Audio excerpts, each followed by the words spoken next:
قسما بالله اللي اسمع همسا يحكي ويا مواطن عراقي.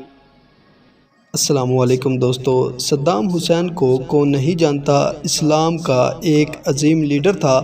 اس نے ایک عورت کے کہنے پر 40 میزائل اسرائیل کے شہر تل ابیب پر داغ دیے تھے اور اس میں اسرائیل کو بہت ہی بھاری نقصان اٹھانا پڑا۔ تو آئیں اب سٹوری کی طرف چلتے ہیں۔ مزید آگے بڑھنے سے پہلے ہمارے اس چینل کو سبسکرائب ضرور کریں، ویڈیو کو لائک کریں، کمنٹ کریں اور شیئر کرنا مت بھولیں۔ صدر صدام حسین ایک دفعہ کانفرنس کر رہے تھے کہ ایک عورت ان کے پاس روتی ہوئی آئی اور کہنے لگی کہ میری بیٹی کو اسرائیلیوں نے زیادتی کا نشانہ بنایا ہے، اس کے علاوہ انہوں نے اس کو قتل بھی کر دیا ہے۔ تو اس کے بعد صدام حسین جو ہے 20 منٹ تک روتے رہے۔ اس کے بعد انہوں نے اپنی جو فوج ہے اس کو آرڈر دیا کہ اسرائیل پر فوری طور پر میزائل مارو۔